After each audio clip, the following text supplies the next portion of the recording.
Bismillahirrahmanirrahim. Alhamdulillahi rabbil alamin. Wa salatu wa salam ala sayyidil mursalin wa ala alihi wa ashabihi ajma'in. Ең алғаш бізді барымызды жоқтан бар қылып жаратқан, жаратушыбыз болған Аллаху субханаху ва таалаға чексіз мақтаулар болсын. Андан кейін бізді қараңғылықтан иман нұрына алып шыққан, бізге тура жолды көрсеткен, бізге жақсы бағыт берген сүйікті пайғамбарымыз саллаллаху алейхи ва салламға Алла Тааланың үзгілтіксіз салават саламдары болсын. Алланың жалғыздығына иман келтіріп, пайғамбарымыз сүннеті менен жашаған сіздерге дағы Аллаху субханаху ва тааланың дайыма рахматы мерими, хидаяты нұру, адал ырысқысы берекесі бола берсін. Урматтуу мұсылман бір туғандар, бүгінгі жұма күніңіздер құтты болсын. Жаратқан Аллаху субханаху ва таала мына ушундай берекелүү күндө аткарган бардык ибадатыңыздарды кабыл кылсын. Алла Таала Кур'ан Каримде аузу биллахи минаш шайтанир ражим. Я айюхаллазина аману ин жаакум фасиқун бинабаин фатабайяну ан тусибу қауман bijahalatin фатусбиху аля ма фаалтум надимин. Садақаллаху алазим. Бұл аятта Аллах субханаху ва таала айтат: "О имандуу момун мусулмандар, егер силерге бирөө бир кабар айтып келсе, бир бузуку адам, бир фасык адам бир кабар айтып келсе, силер мына ошол кабарды аныктамайынча эч бир иш аракет жасабагыла. Егер аныктабастан эле бир иш аракет жасап алып, билимсиздиктен билбей туруп, кийин ошол кылган ишиңерге өкүнүп калбагыла" дейт. Башка бир аятта Алла Таала айтат: "Я айюхаллазина аману ижтанибу касиран миназ-зон. Инна ба'даз-зонни исмун." О имандуулар, силер көптөгөн күмөндөн сактангыла. Анткени шектене берүү, күмөн санай берүү, анык болбогон нерсеге бул күнөө болуп эсептелинет. "Вала таджассасу, вала яхтаб ба'дукум ба'дан." Силер бири-бириңерди аңдыбагыла. Бири-бириңерди гыйбат кылып ушактабагыла. "Айюхиббу ахадакум айякула лахма ахихи майтан факарихтумух." Же силер бириңердин бир туугандын этин жегенди жакшы көрөсүңөрбү? Чындыгында бир адам өлүп жаткан болсо, экинчи адам барып анын этин жебейт. А бирок эгер биз гыйбат кылып койгон болсок, мына ошол этти жегендей эле болот экенбиз. Ушактасак мына ошондой эле болот экен. "Ваттакуллах, инналлаха таввабур рахим." Ошондон силер дайыма таква болгула. Ушуга окшогон жаман ушактан, гыйбаттан, аңдыгандан, арам нерселерден, күмөн санагандан алыс болгула. Аллах субханаху ва таала тооболорду кабыл кылуучу ырайымдуу улуу зат дейт. Ошондон урматтуу мусулман бир туган, бизде бейишке алып бара турган жакшы сыпаттар бар. Аны менен өзүбүздү дайыма кооздошубуз керек. Мисалы, кичипейилдик, мээримдүүлүк, сабырдуулук, кечиримдүүлүк, кол ачыктык, жоомарттык, берешендик дейбиз. Ошол эле учурда адамдын амалын жокко чыгара турган, эмне амал кылган болсо дагы, ошол жаман ишти аткарган болсо, ошол жаман сыпат менен өзүн кооздоп алган болсо, мына ошол адамдын жумушун, ишин жокко чыгарып салат экен. Кыяматта анан эч бир сообу жок адам катары калып калат. Бул болсо дагы, бул шариятта жаман деп эсептелген, күнөө деп эсептелген, арам деп эсептелген бирөөдү ушактоо жана гыйбат кылуу деген экен. Демек биз кыскача сиздер менен мына ушул жаатта сөз кылмакчыбыз. Алла Таала Кур'анда айтат, бул мына ошол баягы ушактагандарды сыпаттап: "Вала тути кулла халлафин махин." Сен баш ийбегин, алардын сөзүн укпагын. Кимдерди дегенде, халлаф. Көп эле касам иче берет, ант иче берет, бирок айтканын аткарбайт, анан элдин алдында ишеништен чыгып калган адам дейт. Ошо элдин алдында ишеништен чыккандан кийин адамдар ал адамды жеңил санап калат дейт. Сөзүнө да ишенбейт, башкасына да ишенбейт. Хаммазим машшаим бинамим. Ошондой эле хаммаз. Хаммаз деген бул адамдарды кемсинтет. Тили менен, балки колу ишараты менен, балки көзүнүн кыймыл аракети менен адамдарды кемсинтип эле ушактап басып жүргөндөрдөн дейт. Маннаин лил хайри му'тадин асим. Жана ал адам эч качан жакшылык кылбайт. Адамдардын ортосунда бузукулук кылат, бирок жакшылык кылбайт. дайыма адамдарга душмандык кылганды жакшы көрөт. Ал душмандык сөзү менен болобу, кыймыл аракети менен болобу, ошондой душмандык кыла берет. Жана ал кылгандыгы үчүн бул эң чоң күнөөгө батат. Утуллин ба'да залика заним, мына ушул ушактык, гыйбаттык кылып эле тым болбостон ал адам, анын тили дагы жаман, анын жүрөгү дагы жаман, бузуку дейт. Демек биз мына ушундай адамдардан эмне кылышыбыз керек? Алла Таала Куранда айтып атат, биз мына ушулардан сактангыла дейт. Күндөрдүн бир күнүндө пайгамбарыбыз саллаллаху алейхи вассалам сахабалар менен кабырдын жанынан, мүрзөнүн жанынан өтүп кетип жатып, айтат: "Мен уккан нерселер силер уктуңарбы?" дейт. Десе сахабалар: "Жок, уккан жокпуз, эмне болуп атат?" дегенде пайгамбарыбыз айтат: "Мына эки кабырды көрдүңөрбү?" дейт. "Эки кабырга жат көмүлгөн адамдар азапталып атат" дейт. Булар чоң күнөө кылгандыгы үчүн азапталып атат. Бирөөсү дайыма сөз ташып, бузукулук менен ушактап жүргөндүгү үчүн азапталып атат. Экинчиси өзүнүн заарасынан тазаланбагандыктан мына ушундай азапталып атат дейт. Кийин пайгамбарыбыз эки мындай чубукту, өл чубукту, нымдуу чубукту алып келип, ошол жерге экөөнүн кабырына ушундай отургузат дагы, ушул кургаганга чейин Алла Тааладан сураймын, булардын азаптарын жеңилдетсин дейт. Демек бул хадистен биз жыйынтык чыгара турган болсок, бул кабырдын азабы кыяматка чейин эле ошол ушак кылган, гыйбат кылган адамдын азапталуусу жана өзүнү ошол заарасынан тазаланбаган жөнүндө айтып атат. Демек биз мына ушул нерсеге кайдыгер карабастан, капилетте калбастан, балки олуттуу карап, көңүл буруп, ошол кийимдерди дагы ана жасаттардан тазалап, тилибизди дагы, кыймыл аракетибизди дагы мына ушул арам деп эсептелген ушактан, гыйбаттан, сөз ташыгандан, жаман сөз айткандан дайыма сактанышыбыз керек экен. Хузайфа радиаллаху анху айтат: "Мен пайгамбарыбыз саллаллаху алейхи вассаламдын ушундай хадисин уктум" дейт. Пайгамбарыбыз айтат: "Ла ядхулул жанната наммам." Бейишке ушакчы адам кирбейт дейт. Демек ушак дегенде биз билип алалы, эки адамдын ортосуна башкаларга сөздү бузукулук максатта ташып аткандыгын. Ортосун, балки эр менен аялдын ортосун ажыратуу үчүн, же эки достун ортосун ажыратуу, эки кошунанын мына ушундай иштерди бузукулук максатта ташыгандыгы үчүн, ал адам бузукулук кылгандыгы үчүн, мамилени бузгандыгы үчүн бул ошондой бир бейишке кирбейт деп айтылат. Ал эми кээде бизде баягы кээде жалган айтуунун дагы уруксат берген учуру болот. Мисалы эки адам урушуп, талашып жүргөн болсо, эки бир тууган урушуп, талашып жүргөн болсо, экөөнүн ортосун же эки кошунаны жараштыруу үчүн, элдештирүү үчүн бир аз ушундай ушакты же калпты айтып койсо, бул шариятта уруксат берилет. Анткени бул жердеги сөз эки адамдын ортосун жараштыруу, элдештирүү болуп атат. Мына ошондуктан. Ал эми бузукулук менен болгон болсо, бул арам болот. Пайгамбарыбыз саллаллаху алейхи вассалам өз хадисинде айтат: "Ала ухбирукум би хиярикум." Коолу бала я Расулаллах. Мен силердин ичиңерден ким жакшы экенин айтайынбы дейт. Ошондо сахабалар: "Айтыңыз" деди. Демек, жакшы адам дайыма Алла Тааланы зикир кылып жүргөн болсо дейт. Караңыз, дайыма Алла Тааланы зикир кылып, демек Алла Тааланы зикир кылып жүргөн адам башкага дагы мамилеси жакшы.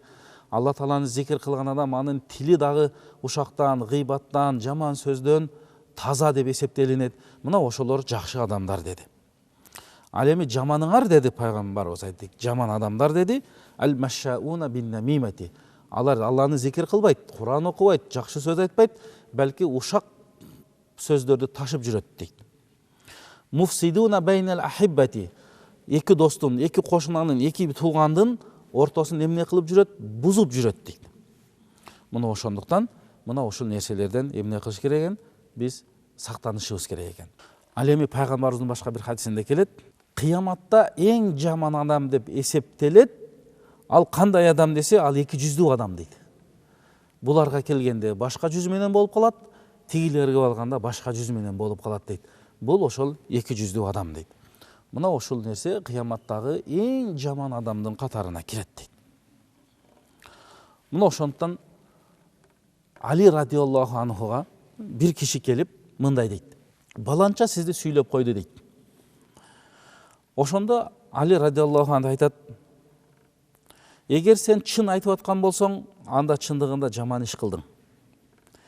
Эгер жалган айтып аткан болсоң, анда сени жалгандыгың үчүн жазалайбыз. Эгер кечирип коюңуз деп койсоңуз, анда кечирип коеюн десе, анда кечирип коюңуз, мен экинчи аткарбайбын деп ал чыгып кетти дейт. Ал эми Вахб ибн Мунаббах деген алымга бир киши келип, баланча сизди жамандады, ушундай сөздөрдү айтты деп айтканда, мындай деп жооп берген экен: амма важада шайтону баридан гойрека. Не, шайтан сенден башка элчини таппадыбы дейт экен. Эмне, шайтан сени ушул иш менен жөнөттүбү деп ошол жерде сөзүн үзүп салган дейт. Мына ошондон Жабир радиаллаху анху өз хадисинде айтат, бул хадисти пайгамбарыбыз айтат: инна шайтона код айса ан ябудуху мусаллуна фи жазиратил араб валакин фи тахриши байнахум. Чындыгында арабтарга дин түшкөндөн кийин, андан кийин аламга тарагандан кийин пайгамбарыбыз айтат, шайтан бул араб мамлекеттериндеги же мусулмандарды өзүгө ибадат кылдыргандан үмүтүн үздү дейт. Эч бир мусулман шайтанга ибадат кылбайт дейт. Бирок ошол шайтандын эмнеси калды? Азгыруусу калды дейт. Мына ошол шайтандын азгырыгынан биз эмне кылышыбыз керек экен? Сактанышыбыз керек экен. Ошол шайтан васпаса кылат, адамдын көңүлүн, жан дүйнөсүн, акылын, пикирин азгырат дагы, анан ар кандай жаман ишке алып барып коюшу мүмкүн. Мына ошондон биз ошондон сактануу үчүн ыйман менен, бекем менен тилибизди дагы, кыймыл аракетибизди дагы мына ошол нерседен сактаганга аракет кылалы. Күндөрдүн бир күнүндө адилеттүү падыша делинген Умар ибн Абдулазизге бир киши келет дагы айтат: баланчалар сен жөнүндө мындай деп сүйлөдү дейт. Ошондо Умар ибн Абдулазиз бардык сөзүн уккандан кийин айтат: эгер ушул сөзүң чын болгон болсо, анда сен Алла Тааланын ушул сөзүнүн астындасың. Алла Таала айтат: хаммазим хашаим бинамим. Мындайча айтканда, ушактарды ташып жүргөн, сөздөрдү бузукулук кылып жеткирген адамдардын катарындасың дейт. Эгер сөзүң туура болсо. Ва ин кунта казибан, ал эми сен калп эле айтып аткан болсоң, балки жакшы көрүнөм деп же башка максатта, анда сенин жөнүндө Алла Таала могу аятты айтат дейт: я айюхаллазина аману ин жаакум фасикун бинабаин фатабайяну. О имандуулар, эгер бир бузуку силерге бир кабар алып келсе, аны аныктагыла деп. Кааласаң, ушундай эле мен сени кечирип ийейин, бар кеткин, экинчи бул ушундай ишти аткарбагын. Кааласаң, мен тактайын дагы, ушул аяттагыдай сенин жазаңды берейин деди. Дегенде ал кечирим сурап качып чыгып кетти ошол жерден. Мына биздин пайгамбарыбыздын сахабалардын тарбиясын көргөн табииндердин тарбиялары. Ошол жерде эле ушакты тамыры менен кыркып, башка бирөөлөргө да ким сүйлөдү, эмне кыл, ал эмне үчүн антип айтты деп ага жамандык кылбастан, ошол жерде эле шайтандын ишин жок кылды. Ошондон Хасан эль Басри дагы мындай деп айткан экен: мен накала илейке хадисан, ким сага бир сөздү жеткирип келсе, билгин ал адам анын сөзүн сага жеткирген болгон менен сенин сөзүңдү дагы ал башка бирөөгө жеткирет дейт. Мына ошондуктан мына ошогон нерселерден биз өтө этият бололу. Момун мусулмандын бул жашоодогу негизги максаты бул Алла Тааланын ыраазычылыгына жетүү. Алла Тааланын ыраазычылыгына жеткен адам ал түбөлүктүү жашоодо бейишке кирет. Мына ошол бейишке кирүү жолу дагы бизге ыктыяр берилген Алла Таала тарабынан. Ал эми ким тозокту тандайм десе, ага дагы ыктыяр берилген экен. Мына ошондуктан биз колдон келишинче жаман адаттан, жаман пейилден, жаман сөздөрдөн, кыймыл аракеттерден, бардык арам нерселерден сактанып, колдон келишинче өзүбүздү жакшы кулк мүнөз менен, жакшы пейил менен дайыма өзүбүздү кооздошубуз керек. Анткени бул дүйнө бул убактылуу. Ал эми акыреттеги жашоо бул түбөлүктүү болот. Биз ушул убактылуу жашоодон түбөлүктүү жашоого биз дайыма эмне кылышыбыз керек? Дайыма даярданышыбыз керек. Пайгамбарыбыз күндөрдүн бир күнүндө айтат сахабаларына: "Атадруна манил муфлис?" Силер билесиңерби ким банкрот дейт. Десе сахабалар өздөрүнүн түшүнүгү менен айтат: банкрот деп биз базарда соодасы жүрбөй калган, товары өтпөй калган, акчасы жок болуп отуруп калган адамды банкрот дейбиз дейт. Ошондо пайгамбарыбыз саллаллаху алейхи вассалам айтат: чыныгы банкрот бул кыяматка барат дейт ал адам. Банкрот адам орозо кармаган болот, намаз окуган болот, садака берген болот дейт. Бирок ошону менен эле катар бирөөдү сөккөн, тилдеген, бирөөнүн акысына кирген, бирөөнүн канын төккөн, бирөөгө жалаа жапкан дейт. Анан кимди сөккөн болсо ага сообунан берет экен, жакшылыгынан, кимдин акысына кирген болсо ага сообунан берет экен, кимдиге жалаа жапкан болсо ага өзүнүн сообунан берет экен. Мына ушинтип отуруп, ал адамдын бир да жакшылык сооп иши калбай калат дейт. Бирок ошол жерде эсеп китеп бүтө элек дейт. Сообу калбай калгандан кийин жанакы адамдардын каталары алынып, бул адамга жүктөлүп, ал адам тозокко ташталат дейт. Мына ошол адам эң банкрот адам мына ошол дейт пайгамбарыбыз саллаллаху алейхи вассалам. Алла Таала баарыбызды мына ошондой жаман нерседен сактаган болсун. Абу Хурайра радиаллаху анху риваят кылган хадисте пайгамбарыбыз айтат: пайгамбарыбызга бир киши келип айтат: "Я Расулаллах" дейт. "Бир аял бар" дейт. Ал дайыма Алла Тааланы зикир кылат, намазды көп окуйт, задака зекеттерди берет, түндө туруп алып тахажжуд намаздарды дагы окуйт.